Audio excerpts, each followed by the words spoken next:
Day 3 Australia और English के दरमियान ऑस्ट्रेलिया काफ़ी बारी लीड के साथ नुमाया रहे। कमेंटेटर स्टुअर्ट ब्रॉड परेशानी के आलम में अपनी ही टीम को बुरा भला कह बैठे। एक तरफ इंग्लिश बॉलर नाकाम हुए और दूसरी जानब इंग्लिश बैटर भी पुअर परफॉर्मेंस दिखाने में पेश रहे। एलेक्स कैरी की कीपिंग ने कहने के दुनियाई क्रिकेट को हिला के रख दिया। एक बार फिर इंग्लिश टीम का ओपनिंग स्टैंड नाकाम हुआ। Australian bowler Scott Boland, Mitchell Neser और मिचेल स्टार्क बेहतरीन परफॉर्मेंस का आगाज। इंग्लिश टीम की आधी टीम पवेलियन भेज बैठे। जायर रूट जो कि फर्स्ट इनिंग में 100 बनाने वाले सेकंड में पुअर परफॉर्मेंस दिखाई। मिचेल नेसर की stump to stump ball English batter हुए परेशान। ओली पोप हो या फिर बेन डकट हो, जायर रूट हो, टोटली सहमे और डरे नजर आए ऑस्ट्रेलियन बॉलर के आगे। बेन स्टोक्स अपनी ही क़यादत से हुए परेशान। डे 3 186 की लीड के साथ ऑस्ट्रेलिया ने इनिंग का आगाज किया तो इंग्लिश बैटर हुए उसी में नाकाम। ऑस्ट्रेलियन कमेंटेटर पुरजोश और 5-0 की आवाजें कसने लगे ऑस्ट्रेलियन इंग्लिश बोर्ड को। अस्सलामुअलैकुम, मेरा नाम नासिर अली है। आप देख रहे हैं क्रिकेट एनालिस्ट नासिर। जितने भी सुनने वाले जानने वाले हैं उनको खुशामदीद कहते हैं और जो भी न्यू मेरे चैनल को देख रहा है उनसे रिक्वेस्ट है मेरे चैनल को सब्सक्राइब और लाइक शेयर मस्ट करें। बेल आइकन को मस्ट प्रेस करें ताकि आने वाली वीडियो आप तक बर वक्त पहुँच सके और आप इसको भी इंजॉय कर सकें। नाज़रीन, जैसा कि आपको मालूम है second test Ashes series 2025-26 Australia और इंग्लैंड के दरमियान जारी है और यहाँ पे मैं अगर बात करूं तो इंग्लिश काफ़ी मुश्किलात से 2-4 है। ऑस्ट्रेलिया की अगर डे 2 की मैं बात करूं तो उनका क्लोज स्कोर था 378 पे 6 खिलाड़ी पवेलियन गए और यहाँ पे ऑस्ट्रेलियन लीड 44 की ले चुके थे। अगर मैं यहाँ पे नॉट आउट की बात करूं तो एलेक्स कैरी और इनके साथ मिचेल नेसर जो कि क्रीज पे मौजूद है। एलेक्स कैरी की बात करूं तो वो 46 रन बनाकर नॉट आउट है और आज डे 3 का आगाज करेंगे। साथ में नेसर की बात करूं तो वो 16 रन पे अपनी इनिंग को स्टार्ट करेंगे। तो देखा जाए तो इस टाइम मौजूदा सूरत-ए-हाल में इंग्लिश टीम काफ़ी दबाव का शिकार है और ऑस्ट्रेलियन बड़ी ही अच्छी परफॉर्मेंस दी उन्होंने। कहने के इनकी एक ही दिन में 325 की लीड उतार के 44 रन की उन्होंने लीड भी दे दी। तो जितनी तारीफ की जाए ऑस्ट्रेलियन बैटर की उतनी ही कम है और स्पेशली जो लास्ट कैमरन ग्रीन और स्टीव स्मिथ खेले वो काफ़ी तेज़ खेले जिसकी वजह से ऑस्ट्रेलियन स्कोर बोर्ड को तकवीत मिली और इतना ह्यूज स्कोर वो सेट करने में कामयाब हुए।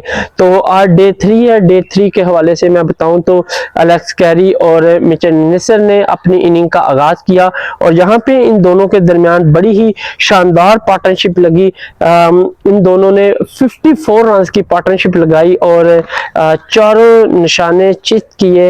इंग्लिश बॉलिंग के साइड पे अगर जाफर आर्चर हो, साथ में इनके गोज एथेंसन हो, उसके बाद ब्रैडन क्रेज हो, बेन स्टोक्स हो या विल जैक हो, इनको मुकम्मल तौर पे ऑस्ट्रेलियन बैटर ने बीट किया। ना सिर्फ बल्कि बॉलर ने भी बीट किया और बड़े ही अच्छे अंदाज से इन्होंने 54 की यहाँ पे कहने के पार्टनरशिप लगाई। और अगर मैं इस 54 पार्टनरशिप में बात करूं तो ज्यादातर हिस्सा जो है एलेक्स कैरी का था और यहाँ पे कहने के डे 3 की फर्स्ट विकेट और ऑस्ट्रेलियन की ओवरऑल विकेट की बात करूं तो 7 विकेट ब्रेक हुई मिचेल नेसर की जिन्होंने 16 रन ही बनाए और ये बेन स्टोक्स का शिकार हुए।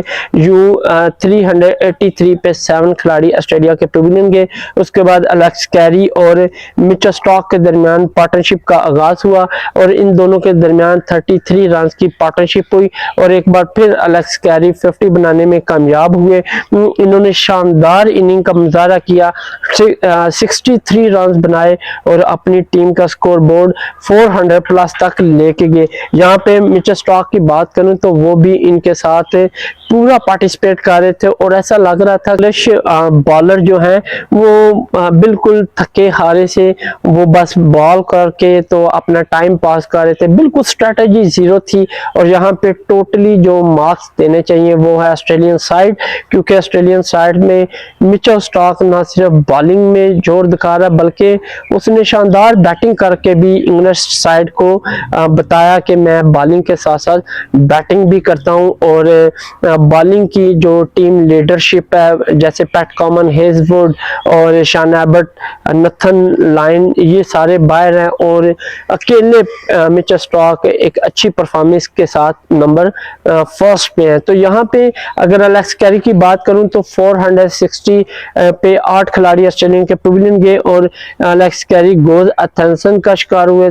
63 रन इन्होंने बनाए, शानदार कारकर्दगी का मुजाहरा किया। उसके बाद मिचेल स्टार्क, स्कॉट बोल्ट के दरमियान बड़ी ही बेहतरीन पार्टनरशिप रही और इन्होंने आखिरी पार्टनरशिप कह लें कि 75 रन की ह्यूज पार्टनरशिप से ऑस्ट्रेलियन लीड को कहने के एक रन अप किया।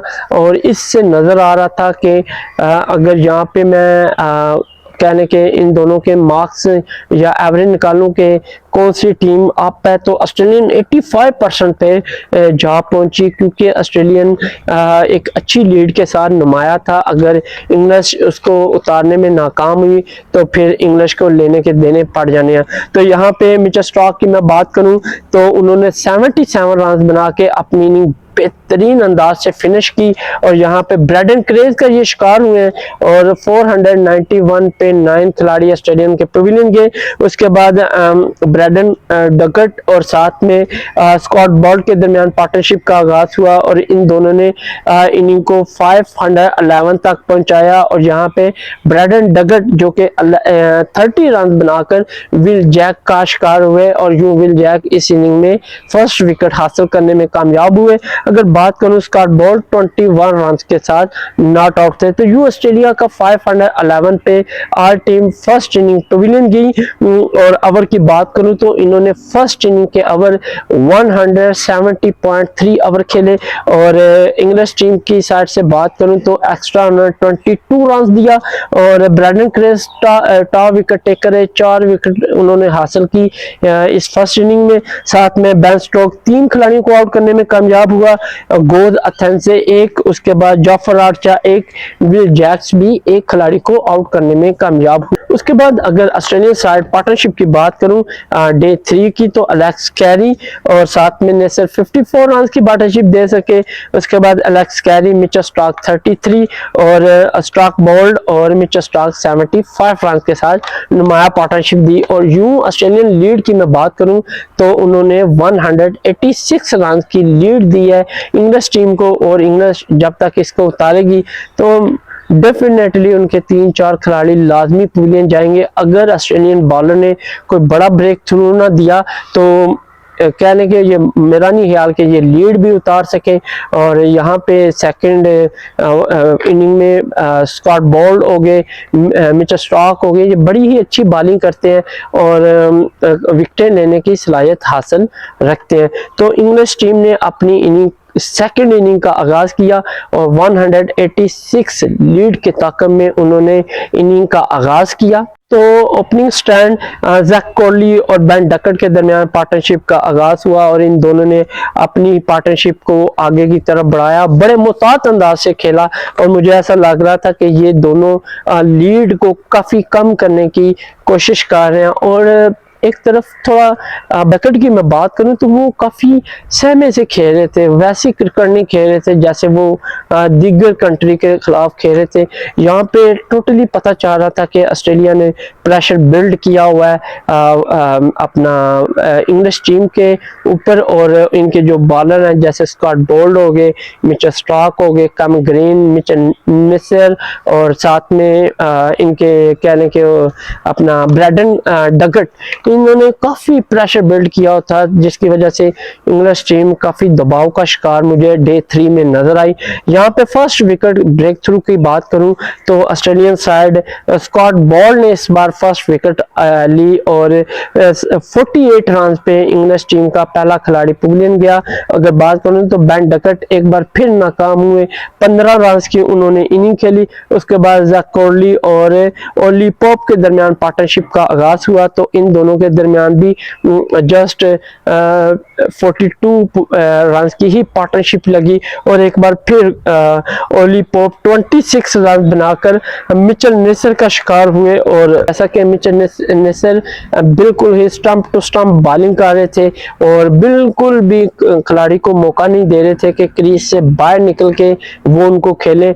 और जितनी भी तारीफ की जाए यहाँ पे कीपिंग एलेक्स कैरी की उतना ही कम है। उन्होंने बड़ी ही शानदार क्रिकेट का मुजाहरा किया और इतनी बहादुरी दिखाई कि एक मीडियम पेसर बॉलर जो 135 पे स्पीड पे बॉलिंग कर रहा था उसको स्टंप पे जो कि विकेटों के करीब खड़ा होके रोकना और जज करना बॉल को, ये वाकई उनकी बहादुरी है। तो यहाँ पे ओली पोप 26 रन बना सके, 90 पे 2 खिलाड़ी इंग्लिश टीम के पवेलियन के और कह लें कि 186 लीड के तक में उनके 2 खिलाड़ी आउट हुए। और इसके बाद इनकी लाइन लगना स्टार्ट होगी और इंग्लिश के बैटर के साथ एक बार फिर सेकंड इनिंग में बैड लक स्टार्ट हुई। यहाँ पे बात करूं जैक कॉर्डली, जय रूट, तो इन दोनों के दरमियान जस्ट 7 रन की ही पार्टनरशिप लगी और यहाँ पे बड़ी विकेट गिरी। जैक कॉर्डली जो कि 6 रन की दूरी पे थे, सेकंड इनिंग में ये 50 ना बना सके और ये सेकंड शिकार मिचेल नेसर का हुए। 97 पे इंग्लिश टीम के 3 खिलाड़ी पवेलियन गए, उसके बाद जय रूट और हैरी ब्रोक आए और इन दोनों के दरमियान पार्टनरशिप का आगाज हुआ। और यहाँ पे अगर मैं बात करूं तो जय रूट जस्ट 15 रन बनाकर पवेलियन लौटे और 121 पे कह लें कि इंग्लिश टीम के 4 खिलाड़ी आउट हुए। बड़ी विकेट फर्स्ट इनिंग में जो कि 138 रन बनाने वाले वो सेकंड इनिंग में अपनी टीम को ना बचा सके बल्कि और मुश्किलात से 2-4 करके गए और ये मिचेल स्टार्क का शिकार हुए। यूं मिचेल स्टार्क ने सेकंड इनिंग में फर्स्ट विकेट हासिल की। उसके बाद हैरी ब्रोक की बात करूं तो वो भी साथ ही जय रूट के पवेलियन गए, उन्होंने भी 15 रन का ही इजाफा किया और ये स्कॉट बोल्ट का सेकंड शिकार हुए। यू 123 पे 5 खिलाड़ी इंग्लिश टीम के पवेलियन लौट के और 186 लीड के तक में कह लें कि इंग्लिश टीम की आधी टीम पवेलियन लौट की। अब मेरे ख्याल में अगर इनकी कोई बड़ी पार्टनरशिप ना लगी तो ऑस्ट्रेलिया को जीत से कोई नहीं रोक सकता क्योंकि खेल बिल्कुल वाज़ह नजर आ गया। अगर बात करूं बेन स्टोक्स, जिमी स्मिथ की, तो इन दोनों के दरमियान पार्टनरशिप का आगाज हुआ, जस्ट 5 रन का ही इजाफा हुआ और जिमी स्मिथ 4 रन बनाकर मिचेल स्टार्क का शिकार हुए। यू मिचेल स्टार्क ने भी सेकंड खिलाड़ी को पवेलियन भेजा। इस सेकंड इनिंग में 128 पे इंग्लिश टीम के 6 खिलाड़ी पवेलियन गए। और अगर खेल के इख्तिताम पे बात करूं, बेन स्टोक, विल जैक दोनों ही 4-4 रन के साथ नॉट आउट है और यहाँ पे खेल को स्टॉप किया गया। अगर इंग्लिश के टोटल स्कोर बोर्ड की बात करूं तो 134 पे इनके 6 खिलाड़ी पवेलियन गए और अभी भी 43 रन टैरल में है और मेरा ख्याल है कि ऑस्ट्रेलियन इनको अर्ली ही पवेलियन भेज देगा। अगर भेजा भी तो कितना कहने के वेट करेगा बेन स्टोक क्रीज पे, तो उनके लिए काफ़ी मुश्किल है क्योंकि गबा की विकेट ऐसी है जो कि कभी भी बाउंस हो जाती है, कभी भी डेड में आ जाती है या कभी भी स्विंग करने की सलाहियत रखती है, तो विकेट काफ़ी डिफरेंट है। तो बेन स्टोक के लिए काफ़ी मुश्किलात हैं और देखते हैं कि वो डे 5 में इस मुश्किलात को दूर कर पाएंगे या नहीं। यहाँ पे बेहतरीन परफॉर्मेंस दी सेकंड इनिंग में ऑस्ट्रेलियन साइड की। बॉलिंग साइड जो अगर मैं बात करूं तो मिचेल स्टार्क 2, मिचेल नेसर 2, उसके बाद स्कॉट बोल्ट भी 2 खिलाड़ियों को आउट करने में कामयाब हुआ। डे 4 में इंग्लिश टीम सरवाइव कर पाएगी, ऑस्ट्रेलिया को बड़ी लीड देने में वो कामयाब हो पाएगी या फिर वो शिकस्त का सामना करेगी। तो अभी अगर इन दोनों के पॉइंट की बात करूं, परसेंट की बात करूं कि किसका पड़ला बारी है, तो डे 3 में एक बार फिर ऑस्ट्रेलिया का पड़ला बारी है क्योंकि उन्होंने न सिर्फ 186 की लीड दी बल्कि इंग्लिश के 6 खिलाड़ी भी पवेलियन भेज दिए। तो देखना होगा डे 4 में। तब तक के लिए इजाजत दें, अल्लाह हाफिज, मिलते हैं नेक्स्ट वीडियो में।